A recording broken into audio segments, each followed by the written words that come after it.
dropping Weta Workshop experience here in Auckland, and I just think it's an impressive reminder, isn't it, of what is a creative, world-leading creativity and movie-making ability that we have in this country. But I want to say to Sir Richard Taylor and to all of his team, congratulations on getting this experience out of your head, Richard, into this experience for people to see as well. I hope you and your team feel incredibly proud of what is an amazing and fabulous tourism attraction in its own right that you've built here. It's absolutely special. Can I also just thank our various tourism stakeholders and industry leaders who have joined us today, and just say thank you for the great work you do as a sector, but importantly also with your individual organisations.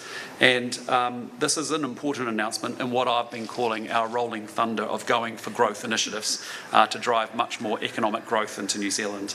And as you've probably got a sense of it through the course of this year, we are obsessed with economic growth because it is the only thing and only way that Kiwis get higher incomes, they get more money in their back pockets, they have more jobs and a future for their kids and grandkids. And it's the way in which we can afford better public services like health and education, which we all desperately want to see happen. So we're here today to announce that the government's latest initiative to boost tourism and to boost New Zealand as an international travel destination, with a $13.5 million boost to Tourism New Zealand's global marketing activity. And this time, the focus will be on encouraging visitors from China and Australia, the United States, India, Germany and South Korea. It's estimated that as a result, there'll be more than 23,000 extra international visitors spending an extra $100 million across the country. When tourism grows, so does our economy, and because more tourists on our shores means more people in our restaurants, in our bars and our shops, that's more money helping Kiwi businesses grow so they can hire more people and pay higher wages. Our government is incredibly clear that we want more tourists visiting our shores. It's a very competitive market, and our job is to make sure that we're at the very top of people's lists of places that they want to come and visit. We are making good progress with international visitors. I think recent numbers I've seen, total visitor numbers are up 10%, but their spending, importantly, is up over 60%. But there's a lot more for us to do, and with that I'll pass off to Louise to take you through a little bit more of today's announcement. Thanks, Prime Minister. And yes, this Weta Workshop experience is just absolutely phenomenal, and I hope that more people have the opportunity to come and visit. So if we think about this Weta Workshop, Unleashed is a really great descriptor of what we want to follow, because we want to really unleash the opportunities for visitors to come and experience New Zealand, and I think we're going from strength to strength. All of the stats show that the sector will play a leading role as economic growth continues. And as Prime Minister, you've said, today's $13.5 million investment for Tourism New Zealand will encourage more international visitors across multiple markets, honing in on China, Australia, the United States, India, Germany and South Korea. And tourism is already featuring with some big numbers. It now contributes 7.5% of GDP and continues to be our second highest export earner. But beyond these numbers are people, and why they dreamt of one day visiting New Zealand. We already know that our country has so much going for it, and now we just need to reinforce Tourism New Zealand's global marketing and push the story further and wider. 2025 is our chance to reinforce the value of tourism and to show what our humming, vibrant little country has to offer. We'll have more to say about some of the specific campaigns in the future, but our overall message is clear. New Zealand tourism is open for business. Well done. Thank you, Lou. Well, listen, before we get into any questions, I'll just quickly recap on the fact we're not having a post-cab meeting in Wellington. It's a recess week this week in Parliament. That doesn't mean the government is not working. In fact, we're going flat out. We've got some more announcements planned through the course of the week, obviously, and then I'll be heading to the UK at the end of this week to meet with King Charles and also Prime Minister Sir Keir Starmer to talk about trade and security issues in the region and also around the world.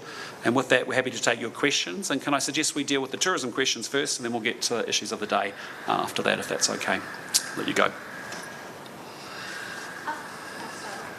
Prime Minister, in terms of the different countries that we're going to be working on to attract tourists, Yep. Is there going to be any sort of country that's going to take priority? We know that China is a slow recovering market in terms of think earlier this year stats shows that it's about 50% of visitors from China compared to pre-pandemic levels. So is there going to be any differences in how we deal with these different Yeah, look, I'll let Lou talk to that. Yep. Yeah, so the China market's sitting at 60%, so we know we've got some real opportunities there. So the intention with this funding is to look at specific campaigns into specific countries. So we've got our current markets, Australia's going well on the back of our earlier campaign. What we've seen in the stats announced today, the United States, we've had the highest month ever for visitor numbers out of the States. China, we need to get the numbers back, so we'll have a different focus there. And of course, with our recent visit to India, that's more of an emerging market. So we'll have a different strategy depending on which country we're focused on. Yeah. And just on the back of that, which type of traveller does the government place the most value on? And with the upcoming campaigns, who are you targeting specifically?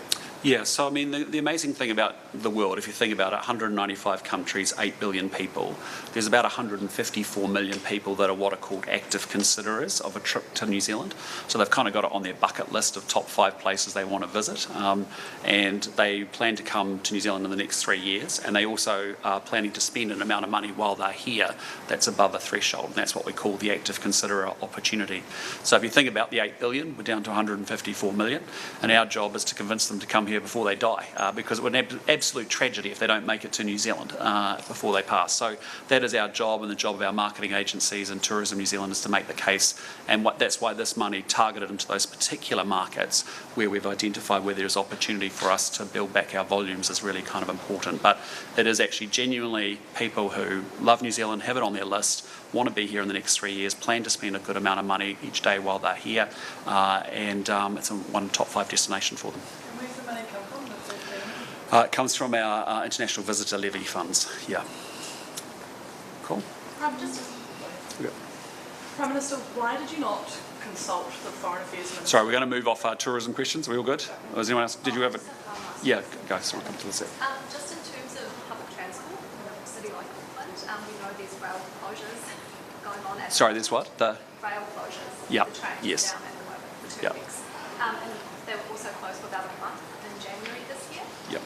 How confident are you that by next year, perhaps, in a couple of years' time, that our public transport in Auckland is going to be up to standards and, Yeah, well, a city like this has obviously the convention centre opening, at the beginning of next year. We've also got the CRL line ready to go and open up as well. So it's going to be very important that actually KiwiRail is running a very good repairs maintenance program, and I know subsequent ministers have made that point very clearly to them, and that's our expectation of them. We want to make sure that the city is set up for great success, and with the convention centre and the City Rail line coming on stream, that's going to be fantastic for the city. are you confident that the CRL is going to make it on time? Well, I mean, everything I've seen, it's been a difficult project, it's been a long-run project, but it's an important one, and it's getting closer and closer. So I know the team leading it are doing everything they possibly can, but we will keep pushing, and it's important they do it right and they get it done well. It's taken a bit longer than everybody had hoped. It's probably cost us a bit more than we had thought as well at the beginning, but it is a long-term piece of infrastructure that is very important to unlocking a lot more growth here in Auckland City. Okay, we'll go to you, yeah. Why did you not consult the Foreign Affairs Minister before making a major foreign affairs policy speech? No, I was talking about trade, and as you know, there's about 5 ministers involved on our trade agenda. Obviously, Todd McLeod, Trade and Investment, Winston Peters, Foreign Affairs, Nicola Willis, Economic Growth and Finance, and also Judith Collins on Defence, and myself, obviously.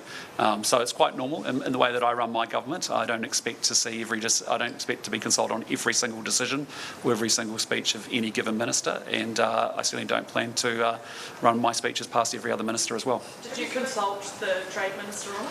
Well, what we had is a very good cabinet conversation, and the 5 of us have been working as a tight team for a long period of time since we formed a government, and we've got a very consistent position around the tariffs and trade wars. What we're saying very clearly is we don't think that's in New Zealand's interests. All of us are aligned on that.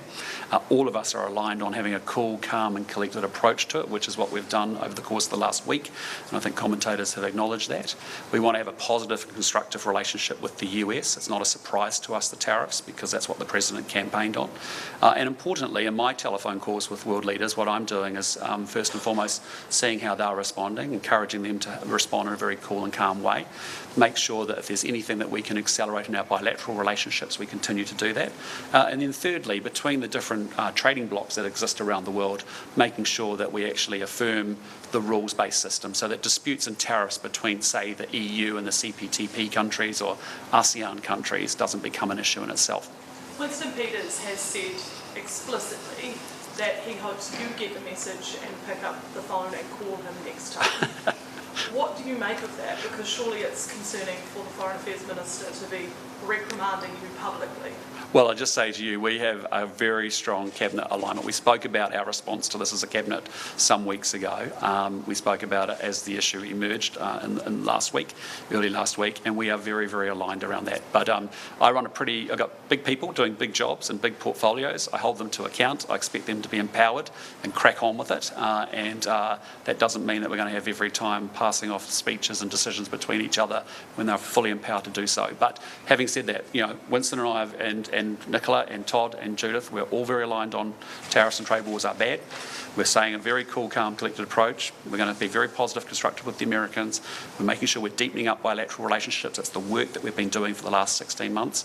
And we're also ensuring that our trading blocks don't go to, don't put tariffs on each other as well. Does Winston Peters pull his head in? Seems to be lecturing you, does he? Nah, he's doing a great job. Like, honestly, you think about what Winston's done over the last 16 months. You think about...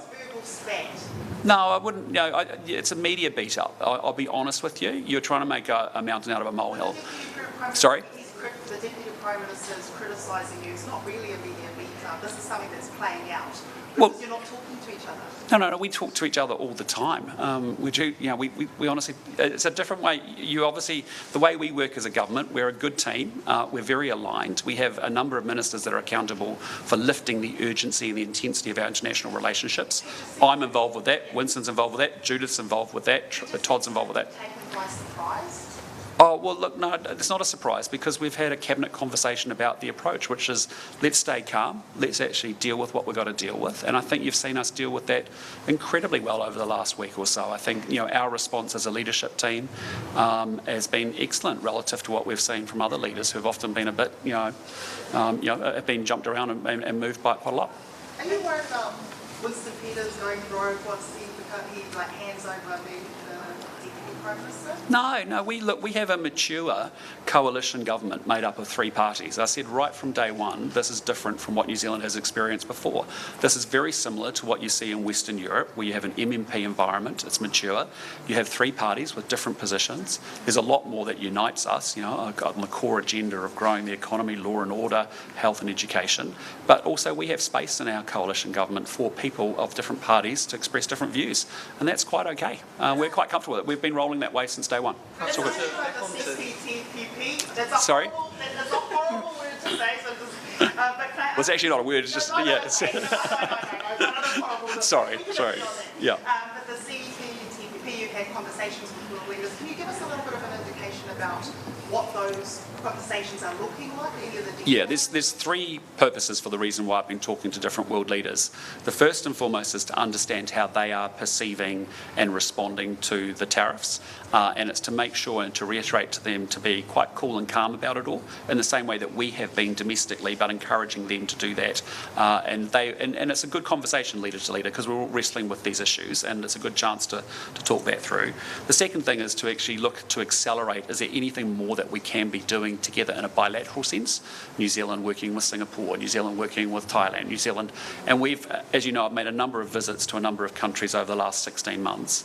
And we have these work plans where we're trying to accelerate and deepen the relationship. So the question is, right, is there anything we should be doing more that we should get our teams working harder and faster on together?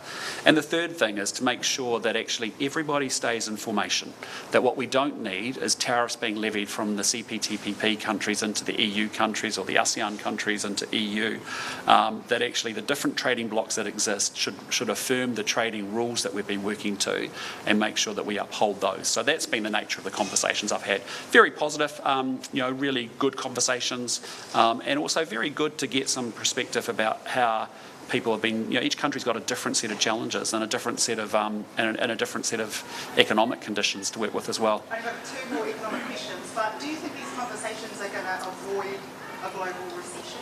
Do you think, ultimately that's what this is aimed at, right? Calming the waters? Yeah, we do. That way, or? Well, we just want to make the case for advocating for free trade, like we always have.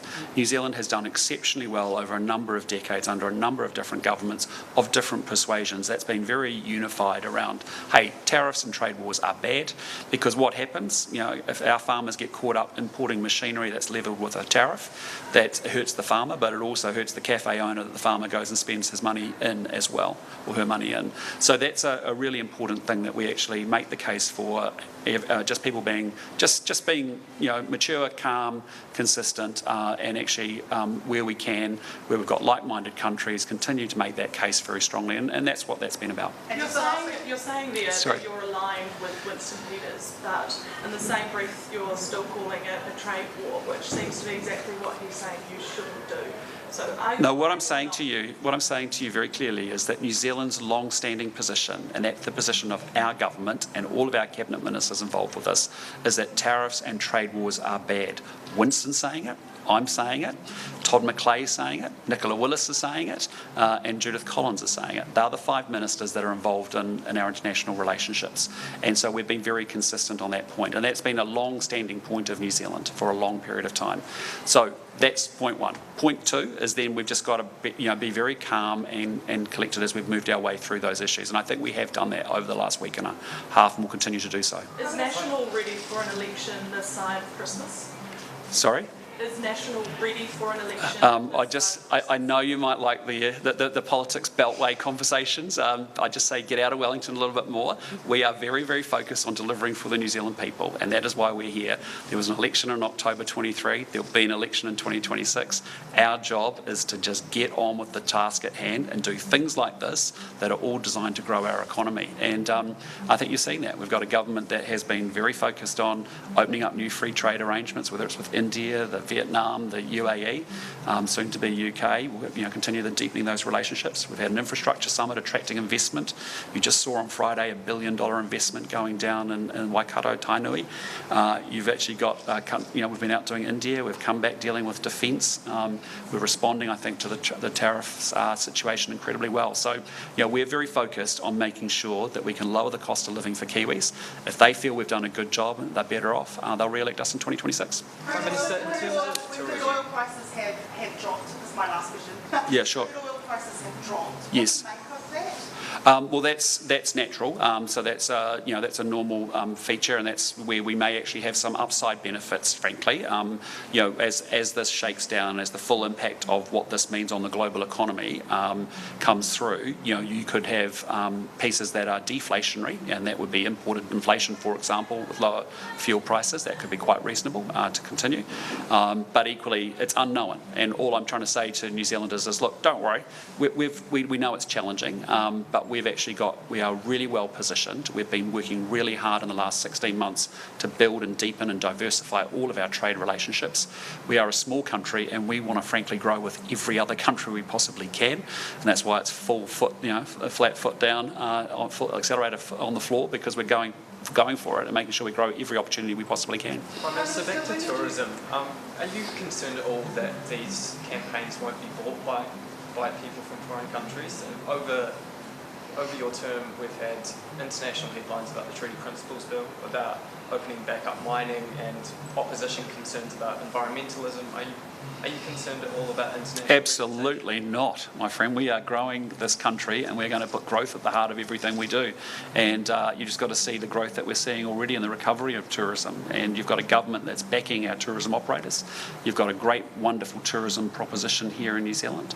And we've got a lot going for this country. So no, it's full steam ahead. ahead. And when you've got 154 million people that are actively considering a trip to New Zealand, that's just opportunity, and it's about how we get those seams of gold out of those different markets around the world, and we get that money into our pockets here in New Zealand. Last couple, guys. Okay. So can I just ask, when exactly did you decide to embark on a strategy of calling world leaders trying to push for free trade? And did you give your coalition partners any heads up to that strategy? Basically, I talk to world leaders all the time, so I've got individual relationships and friendships with many of the different world leaders that I've met over the last 16 months, and even before I came to politics and when I was in opposition. So those conversations are just ongoing, they happen naturally. But I'm just doing what is, as a cabinet, we agreed a course of action to say, look, we're going to take this tariff situation pretty calmly. We're going to work our way through the issue and not overreact to the hype and to media in particular, and what we're seeing internationally in international media.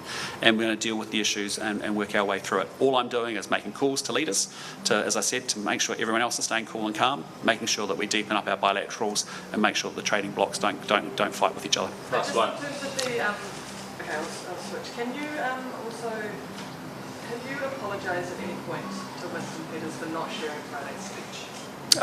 No, but I wouldn't get in. I just would say to you, you're wanting to make this into a media beat up. This is a government that is very aligned on our approach. I don't know how to say it any other way.